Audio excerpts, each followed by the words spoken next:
This is SciByte, episode 98 for June 18th, 2013.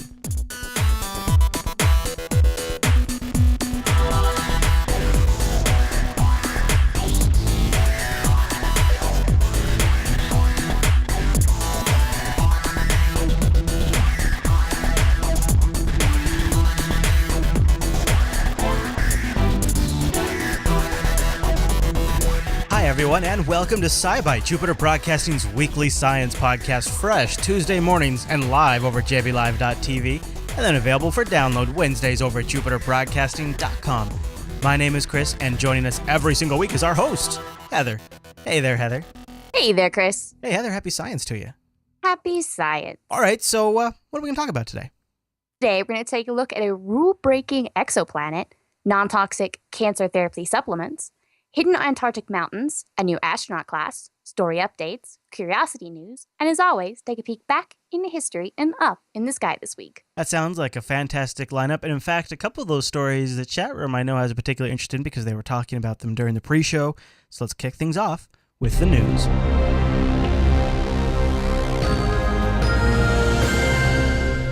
Okie doke, where are we going to start tonight? Mysterious exoplanets that try to break our rules, that we make up, trying to understand what they're doing.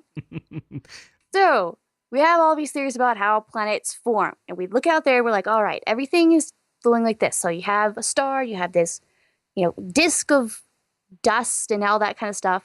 From the rotation, the big ball of dust and stuff flattens out into, a pancake-looking thing.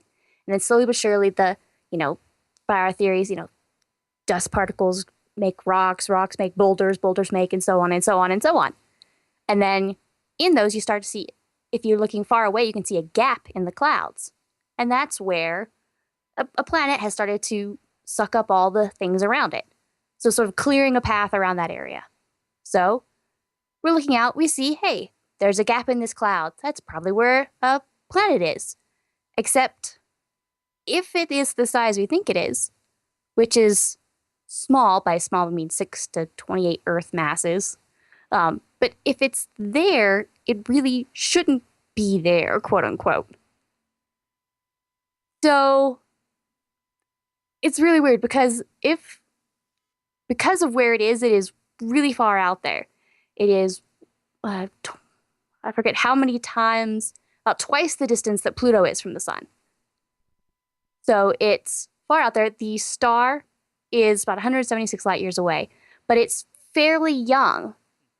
The astronomers believe Jupiter probably took about 10 million years to form at its distance, which is, quite a bit closer than Pluto, let alone twice the distance of Pluto. So the planet near this star, by math, should take about 200 times longer to form. Huh. And the star is a little over half as massive as our sun, and it's fairly young. But this planet is there. It's what it is essentially means it's formed much, much faster than we think it should. And so they're really investigating other ways that it could have been formed. Like, okay, well, if it's Blue Phoenix in the chat room says a rogue planet trapped. That's kind of what I thought at first, too. They're going for other theories like, could it be some sort of more natural internal process where it was, could you have some sort of collapse, a direct collapse theory? Right, was there some sort of environment around it that made it accelerated, maybe? Like, did something collapse and then it sucked all that up, or? Yeah, well, maybe a bunch of the matter kind of collapsed upon itself and to form this planet. But it's not really big. It would really require something Jupiter size-ish for that to be more plausible. And this planet is about at max 28 Earths. 28. And Jupiter is like 318 Earths. Plus the dust in that gap, from what we can see, what we're guessing, is still smaller than a grain of sand. Like, all the stuff there is incredibly small. And if it had been able to conglomerate together enough for a planet, then why would the rest of it, you'd expect something else in that orbit to be chunky rather than finer than sand. So gravitational instability, that kind of a thing. But even then it could, in that where it was the case, then it could be a few thousand years instead of a million years. But they're really trying to look at this and go, what's this doing here? It's not in the location we think it should be. It's happened not in the time frame that we should think it should be. So it's thinking outside the box and trying to figure out where we can jam it into our current theory or how to hammer out our current theory to fit this planet in it. It's Project Genesis. That's what it is. That's why it's faster. Somebody came along and they shot it with Project Genesis. And then Carol Marcus came on here and said, Genesis is life from lifelessness. You see, Heather? So that explains it. Science is a questioning look on its face right now. Hey, Star questioning Trek. Kind of sad. Every time I bring up Star Trek, it turns out I'm right. I'm just going to point that out. Okay. I haven't been wrong yet. But, so Blue Phoenix, maybe our math is wrong. That sounds more plausible, I suppose. Possible, but if the math is wrong and what we're doing, then it would still be... It's the same math that we use for everything else. Right. So if what we're looking at is, 75% off, everything else we're looking at is also 75% off. Right. So it was sort of scale. Scaling it should be about the same-ish, comparatively. So we'll see what they decide on this, whether it was, or whether they'll stay questioning for a while longer. Well, yeah. So, maybe we'll find the answers lies somewhere in between, but I think it's always kind of interesting to watch them kind of come across these and go, oh, well, crap. Yeah, that's always fun where they're like, sweet, excellent, everything's going our way. Wait, what? Yeah. What are you doing here? You've messed up everything. Yeah, we got to work on that warp drive. We'll go get a close-up investigation of things, and we'll figure it all out. All right. Well, any other thoughts on that story? I'll have to see where this one goes. Absolutely. All right, then. Let's take a quick second here. I want to give a plug for not only the affiliate links that we often mention over the Jupiter Broadcasting Network, which you can find at the bottom of that said website. We have them down there for Amazon and eBay, and for the Netflix, the Newegg, the ThinkGeek, the Best Buy, the Audible, which is awesome. And we also have these Chrome and Firefox extensions, and I just want to make a little plea that everybody go check the status of their extension, because sometimes it can get turned off. So if you go down there, you click on the extensions, and then we have them for Chrome and Firefox, and then you just you add that extension to your browser, and then it'll automatically flag your shopping session when you browse at our affiliates. In Chrome, it's quite nice. You get a little icon that shows up in the toolbar to let you know when it's active and working. And then you can always toggle it off, I suppose, if for some reason you wanted to. But I just want to remind folks to go check to make sure it's still enabled. You might have had it for a while, but every now and then, an update to a browser can sometimes disable a plugin. We always keep our plugins up to date, but it's always good to just double check and make sure it's still working. We got an email from Newegg, and they said, we haven't seen as many purchases lately. What happened? And we thought, well, maybe we should remind folks to make sure the extension's still working. So that's just our friendly reminder to keep us going. You help pay the Jupiter Broadcasting Network costs and help defray some of the other additional expenses we have, including, Heather, tomorrow I have some brand new hardware arriving in studio. Ooh. It's gonna be a big tech week for the Jupiter. Oh, wow. Yeah, a tech week, Heather, as they call it. Hey, I know those extensions work for me because science has a bad memory sometimes. That's exactly it, right? You get the extension, you don't have to worry about it. I make the order. I'm like, no. Now I feel like canceling the order and making it again. No, you see, do the extension, you don't have to worry about it. The extension backs me up. Sometimes I go to a family member's house and I say, hi, I'm not here to really visit. I just need to install an extension on your computer. I install it and then I get the heck out of there. I get the heck out of there. No, I'm kidding. All right, Heather. Well, with that all done, let's move on to the News Bite.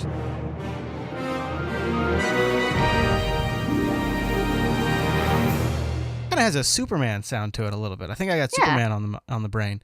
But what are we talking about in the News Bite? We're looking at non-toxic cancer therapy supplements.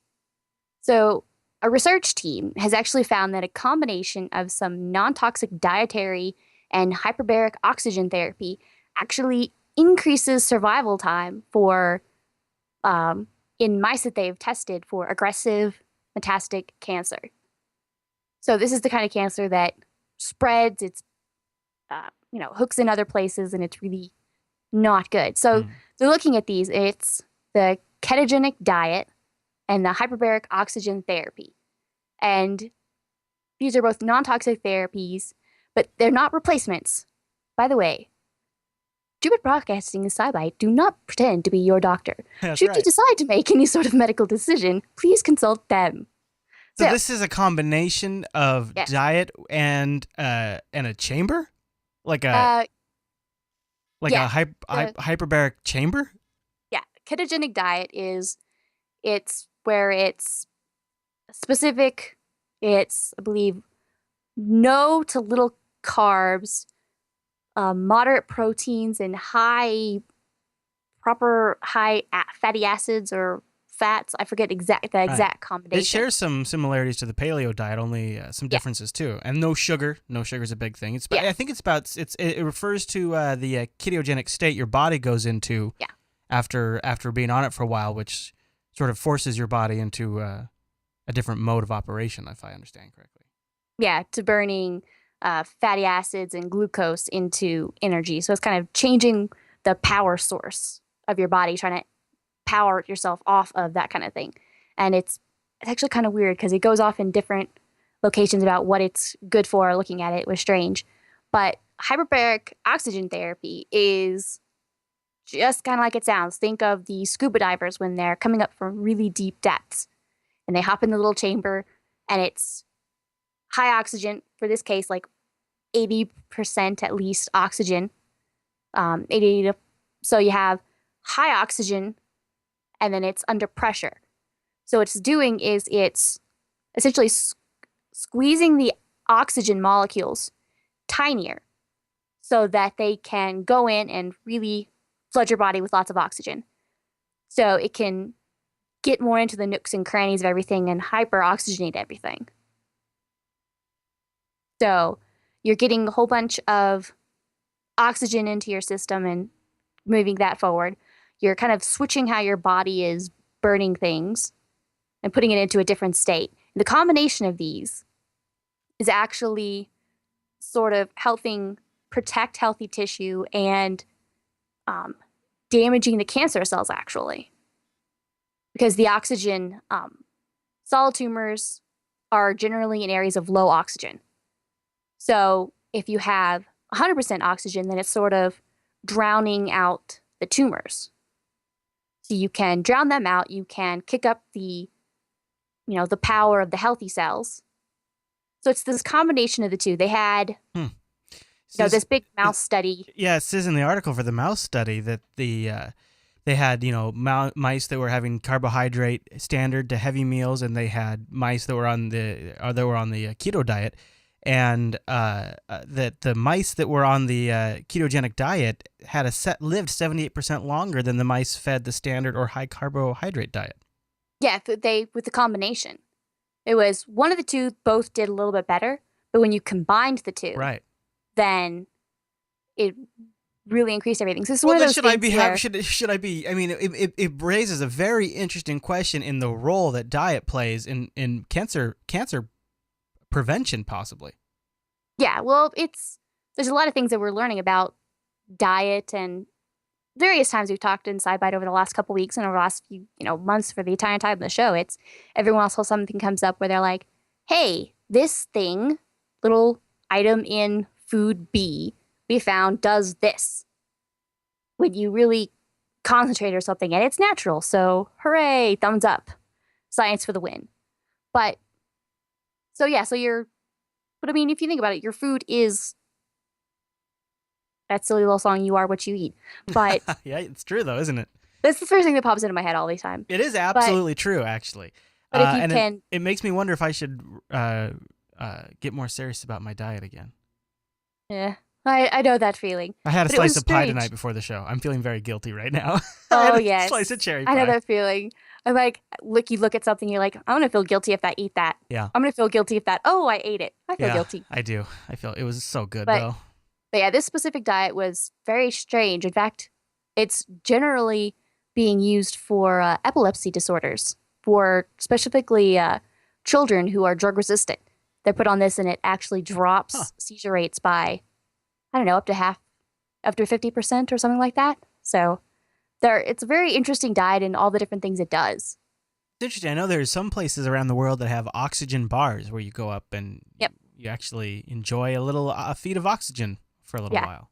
Well, hyperbaric oxygen therapy is used for a number of different things as well, for wounds that won't heal or taking a long time to heal. They're even looking at it for all sorts of random things. Some people are saying that it's helping their kids with autism to communicate better. Jeez, really? So there are a number of different disorders and diseases and conditions that they're using hyperbaric oxygen therapy for to kind of help. And there are a number of different things where the ketogenic diet works. And just so happens that they were looking at the combination of these two also helps significantly sort of back up cancer therapy. That's really cool. I had no idea. I mean, I guess I've heard of these chambers and I've heard they've been used. I just didn't realize the range that they provide. Very interesting stuff. Any other thoughts on that? No, I kind of like it when these non-toxic things can really help aid. Yeah. Things like this that just make you stronger and healthier without these side effects are awesome. Heather has links with more information about that. Just go look for the SciByte section of the show notes and you can find the links to, and also a YouTube video of a presentation about it too, which looks pretty good. All right, Heather, with that filed, let's move on then to the 2Byte News.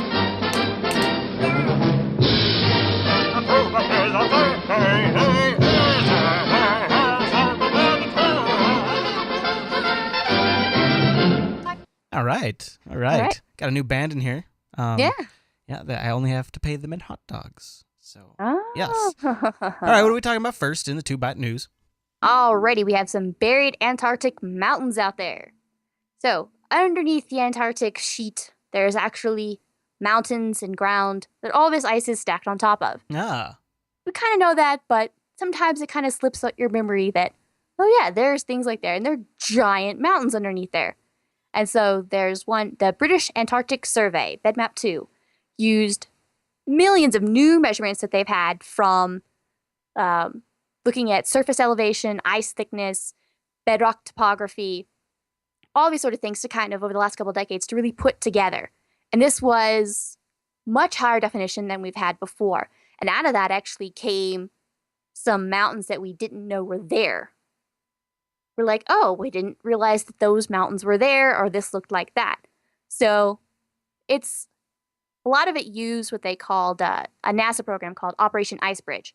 Sends out airplanes, fly over the continent, and they're equipped with lasers. And they can measure the surface mountain heights. They can use ice-penetrating radar that helps map the subglacial bedrock to kind of give the 3D feel for it. And in the show notes, you can click on the story, and it has this really awesome picture where you can slide it back and forth, and you can see this is what it is, all ice, and then slide it over. This is what the mountains look like underneath. I find when I slide it away, it looks like a primitive planet. Like there's been like this area of the Earth that has just been frosted over and preserved from the early days of primitive Earth, because it looks so smooth when you have all the snow over, but when you pull it away, it's rocky, it's jaggedy, it's old looking. Yeah. But it looks like that's probably exactly what it would look like if the snow melted. It seems very accurate just looking at it. Yeah, it's funny. I noticed the little blue bar in the middle. That's a big picture with a blue bar in the middle, and you can grab onto it and drag it left or right to show you. And I sat there and I was like, wait, drag. Oh, cool. Then it's back and forth, and you're kind of like slowly but surely like looking at all the different little mountains. You're like, yep, I can see the ice on top of that one. I can see the ice on top of that one. So they really want to look at the mountains underneath, not just because it is awesome and we get to see a really cool picture, but they're looking at to know the kind of the shapes of the mountains and the rocks to model how fast ice moves across those features, in fact. So for some times it's like, okay, well, how's it moving? How's it melting? What are all the interactions of everything going on everywhere? But can I get a beachfront property right here when this area melts? That's what I'm looking at. If you're looking at that kind of melting, that you're looking at the mountains in Antarctica. Well, no, I'm looking at the waterfront property here, or maybe something in the bay. There's a nice bay area over here on the right side of the image. I'm pretty sure if all that ice was gone, that bay might not be a bay. Right. Good point, Heather. Good point. Not planning ahead. we may have other issues. That's why they sold it to me for so cheap. Yes. They ripped you off. If only you'd come to science. Right. Well, see, I bought on Monday, and we have the show on Tuesdays. So, lesson learned. Yes. Yeah. Well, cool. Very cool. I like that we have ice-penetrating radar, too, which makes sense. Yeah. But that is neat. You guys can find the link to play with that slider in the show notes.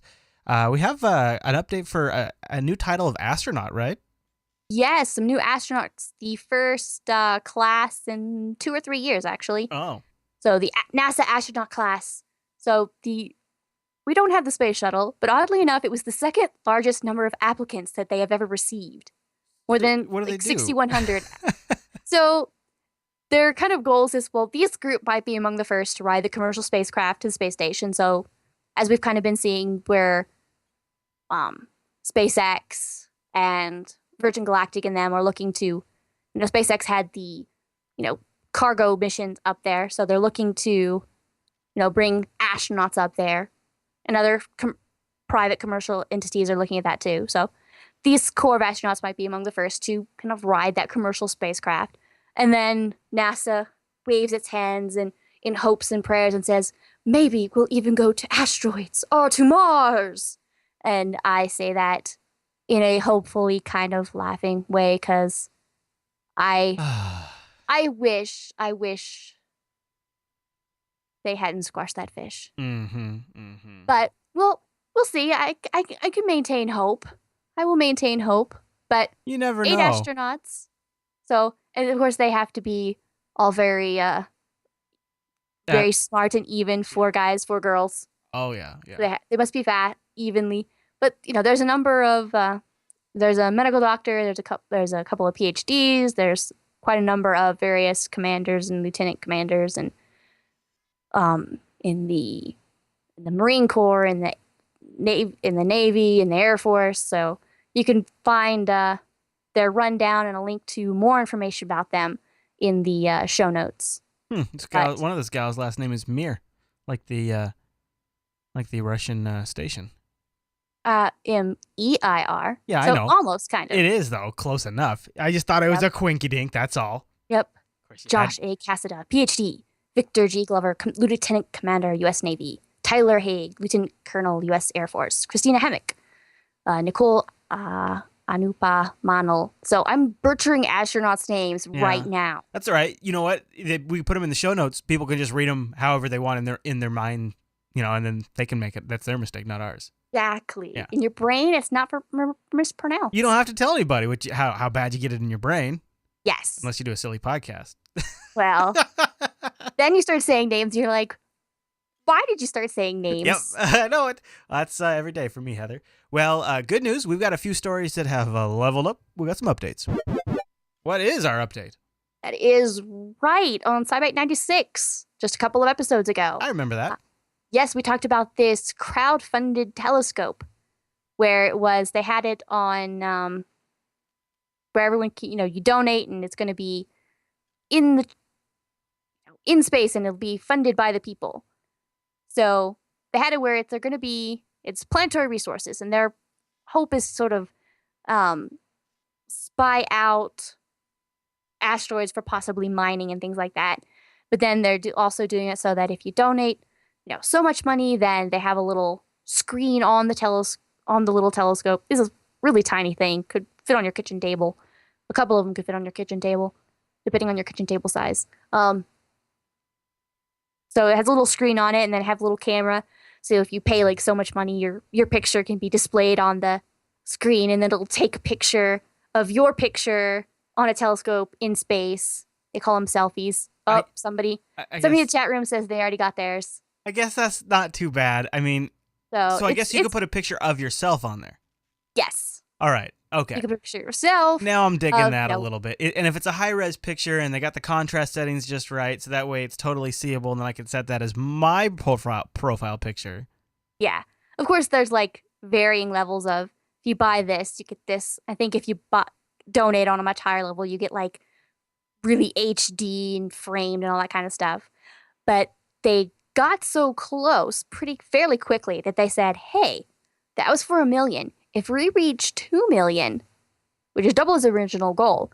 They're actually going to improve its stability systems and look for exoplanets, much like Kepler is doing or was doing. Oh, it just needs a steady hand, and then it could do that, Yeah, it needs a much steadier hand. It wouldn't be on the scale, but it would still look for transiting. So it would still be looking in the dip in star brightness, and it would look for it in that way. And also gravitational microlensing, which is sort of how you find them by measuring how the gravity of the star and its planets distorts the light from things behind it. Wow. So that kind of is a little more seldom, but the fact that they're going to be able to look for it, transiting things. So they said, hey, this is our main goal.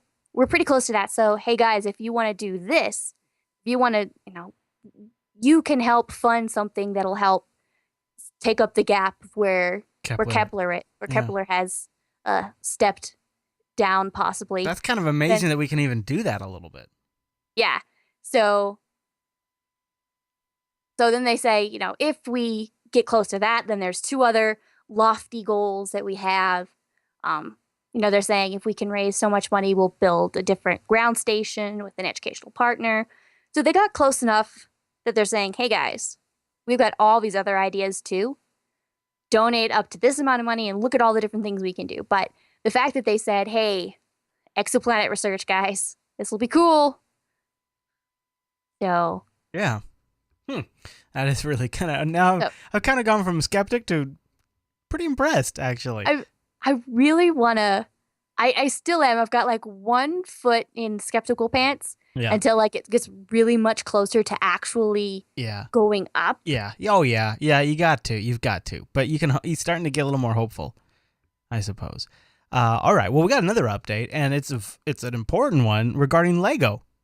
Yes, Lego. Way back in August on SciByte 59, I talked about how there's a Lego Kusu group. And what it is, it's Lego has this thing where it says, hey, everybody, come up with your own Lego design and, upload it to the community. And if you get, I think it's 10,000 votes, then you can get up into the next level and we'll actually look at all those and see what we think. And one user designed a model that looked like the Mars rover Curiosity, like even had like the rocker bogie wheels, like the wheel suspension like it is. This is a guy who actually had worked on one of the Curiosity teams. So he was actually, an engineer who worked on this kind of stuff. And so he built it. He actually also made like a sky crane, where it, lowered Curiosity down into the crater, the jetpack. Now, that was sort of as an add-on, hey, look at this. But Lego has actually approved of the rover now. They said, hey, it's got our final stamp of approval. We're going through the process of getting it ready for publication to the public. They don't have a specific date or availability or pricing. So that's still in production, but it is the second one to actually have a space theme. They've had a Japanese Hayabusa asteroid sampling probe was also there, but the Curiosity rover can be a Lego set now, and I will very much wish for that, and I cannot wait to see what price it is. Would you buy it? I cannot wait. I would want to buy it so much. You would want to buy it. Me and my bank account will have a discussion. Oh, do you think it's going to be really expensive? It's just a Lego toy, right? Yeah, some of these sets are $75 to $100. Oh. So my guess is it might be in that range. Oh. Off the top of my head, I'd say 50 to 75. I like that all of the product shots, by the way, just from my point of view, they're all on green screen. So you could green screen this sucker right onto Mars. It looked like Oh, they do in the video. How about that? Yeah. It's like if you watch the video. That's what I would do. That's why I'd want to build one just to do that. Yes, and then all of us can we can look at the video and we can be like, look at the boxes in the store and be like, I want you. Mm-hmm. And we will all wish for it together. Well, you never know, Heather. Maybe Santa will put one under your tree for Christmas. Maybe Santa will visit us all. Right. Well, that would be great. While we're talking about the Curiosity rover, maybe we should talk about the real thing. What do you say we head over to Mars and do a Curiosity update? Are you ready? I'm ready. And liftoff of the Atlas V with Curiosity. Touchdown confirmed. We're safe on Mars. It's covered up in the dirt. Yeah. All right. So how is Cool. Curiosity? It's going pretty good. We have, last couple of weeks, we've been talking about doing all the different drilling that it's been doing, some of the science. Now it's kind of buttoning up and turning on ready to go on a road trip to its next location. So there'll be a couple of science stops along the way, depending on what they see. But right now we're kind of in that kind of a mode, road trip mode. Road trip mode, huh? Yep, we're in road trip mode. Now this road trip's a little differently in that it can carry some stuff this time. Right? Yes, they talked about last week how they made a whole bunch of the drillings and they have some of the dirt and the dust. And this time they have it in the scoop and they can actually start driving and they're still holding it in the scoop. In case they want to do some more testing, they can study that a little bit more. But at this point, they kind of stopped and said, hey guys, you guys have been asking us about all the different cameras we have. Oh, yeah. See all the different beautiful images that we're all very jealous that we don't get to see in person. Well, maybe some of us are. So quick rundown on those. It actually has 17 cameras. So there's the black and white images. Most of those black and white images actually come, or grayscale, as they say, is just for object detection. So they can see, just a rover, basic engineering, looking around. It says, if there's a rock there, it needs to make sure it doesn't hit a rock. It doesn't need to see the rock in color. It just needs to know that the rock is there. So it's one of its eyes, its eyeball. Yeah, so it's eyeballs. Then there's, one different megapixel cameras that going on. So they have one of the cameras that doesn't really use anymore is the descent imager. Way back when it landed, used to have that video of it coming down into the kind of landing onto the surface of Mars. Right. So you had that one. It's got one camera mounted on the end of its arm that takes all the close-up high-res photos. So it reaches out and, puts its little arm onto a rock and take a really high-res picture of something. It's got the hazard avoidance cameras. Those are the real black and whites, just looking 4 in the front and 4 in the back, just kind of making sure it sees where all the wheels are, where all the rocks are, right around it. They've got, obviously, the mast cam up top on the mast, as you might guess, taking all the color images that we get to see, and those are mainly the ones that we're really jealous about. Yeah, those are the good-looking ones. The navigational cameras. There's a remote microscopic imager, the ChemCam, works with the ChemCam laser. So there's all these sorts of different cameras that are doing all these different things going on, and so people are like, well, yeah, but video too. Well, video takes up a lot of size. And they only have so much downlink time every day. I've noticed this in my own professional dealings. Yes, so they go, well, let's see. We only have this much bandwidth. We're going to take up a whole bunch of pictures instead. So you have all these different things where they're putting them together and they make the panoramas pretty much just like most of us do, where you snap a picture, turn your head a little, snap a picture, turn your head a little. And it's the same thing where they have the self-portraits without the arm. It's because they take the panorama, sort of put your arm so it's bent in a down ways towards the ground, and they take the panorama that way. And then they move their arm the other way, so the elbow is pointing up, and take the panorama that way. And so they can kind of stitch on top of each other and make the arm, quote-unquote, disappear like magic. So there is not a conspiracy. There's not somebody that we could all be jealous of wandering around behind the rover taking pictures. No, that's the Martians. Oh, that's the Martians? No, we haven't paid off the Martians. Well, they just don't speak English. They're talking to the Russians all the time, from what I understand. Oh, really? Yeah, I guess they speak Russian. I don't know. Well, здравствуйте to the Martians. You know Martians, Heather. You know Martians. I do. We are a crazy race.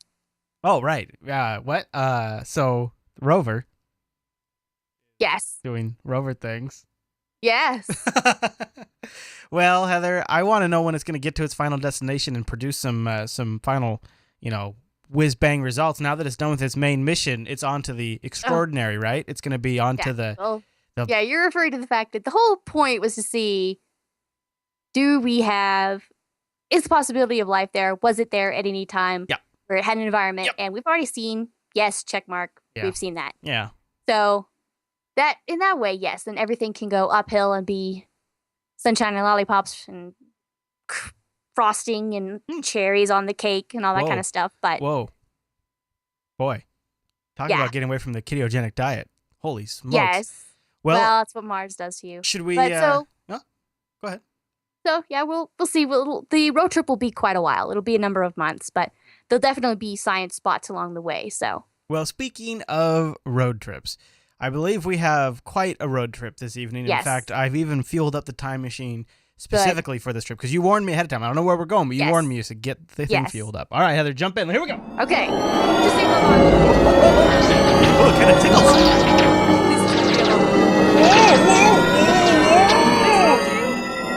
Okay, all right. Boy, we almost used a whole tank. Jeez Louise, I don't know how we're going to get back. This one takes us to 2,253 years ago. What happened this week in science, Heather? The year 240 BC. Yes, June 240 BC. The history page that I'm looking, that I get my kind of information from, says June 18th. But as far as we know, in 240 BC, I'm not quite sure that people were writing down our date. Like, this was done on Wednesday. I don't know if they were using the same kind of notes we are. Yeah. But, so, the Greek astronomer and mathematician actually estimated the circumference of the Earth. So, he was the director of the Great Library of Alexandria.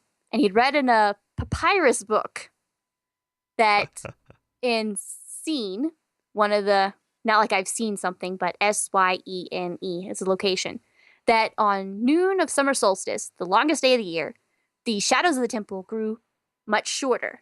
And at noon, absolutely gone. So the sun was directly overhead.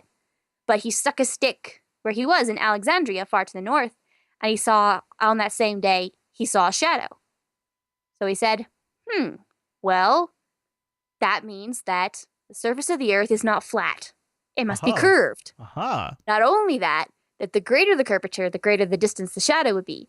So by measuring the distance between where he was and the shadow length that he had, and the distance between where no shadow was, he started estimating the circumference of the Earth from that. And depending on the actual units of measurements he was using, I've seen anything from 1.6% off to up to 25% off. But even then, like, I want you to go out in your front yard tomorrow and put a stick in the ground and say, I'm measuring the shadow and I'm going to estimate the circumference of the Earth. I don't think so. Based purely off that.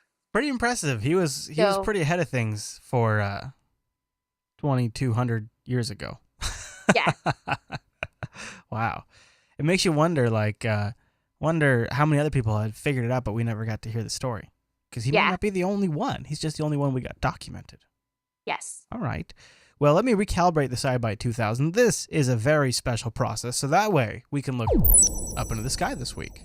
That's right. On Wednesday, June the 19th, during the twilight, look to the west. You'll see Mercury and Venus really close together, only about 2 degrees.